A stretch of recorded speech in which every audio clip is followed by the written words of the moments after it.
This is Dr. Kosiorek, Superintendent of Schools, with another episode of Cadet Chronicles, and I am here in our Department of Transportation.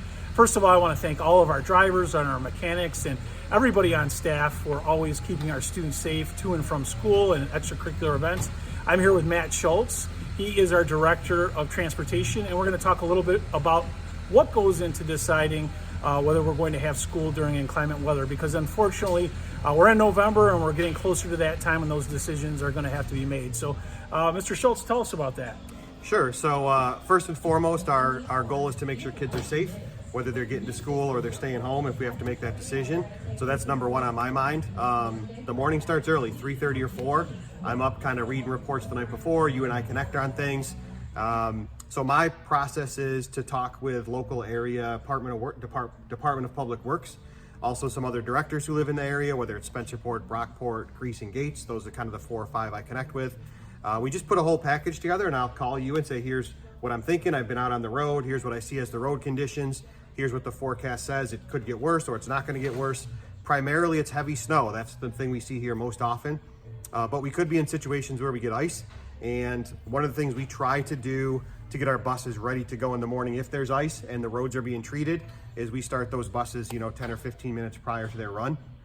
It just gives our drivers a little bit of advanced start to make sure that windshields are clear, buses are going to be safe, and the cabin is warm for kids. But ultimately, that's what it comes down to. Is it safe for kids? Is it going to be safe right now? Is it going to be safe later in the day?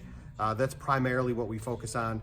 A couple of other things are wind-related events. We've had a couple of those where if the winds get really going and we know that, if kids are at bus stops and trees coming down could be an issue, we'll take that into consideration. But it's not one specific thing that makes that determination. It's a lot of factors. And then, like I said, you and I connect, and I know you have contacts as well that you talk with across the county. We make a pretty good informed decision for our families. Yeah, absolutely great. So we try to make that decision by 6 a.m. Yeah. So that's why my morning starts really early. We text back and forth, but certainly we want families to know about that time, that kids are going to be staying home, that it's just not safe to transport. And I try to communicate that to our department a little bit earlier, because we have some people that report to work maybe 5:30, 5:45.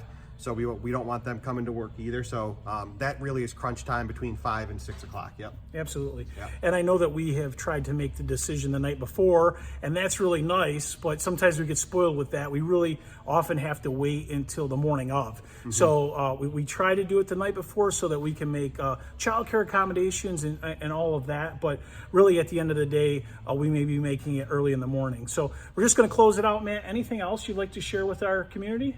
Yeah, we have a great school district, great groups of drivers, mechanics, you can see in the back here, and bus attendants, but we're always looking to hire more people to our team. Just like everybody else, we have about 5 or 6 open runs, so there are times where our mechanics are bus drivers as well, so are we. I've driven a little bit this year, so if anybody's interested, please give us a call. The number's on our website, but it's 585-392-1007. We'd love to have you in and kind of show you what we could offer in that type of career. Mr. Schultz, thank you so much. And thank you to the entire transportation department for everything they do for our students. Greatly appreciate it. Have a great day.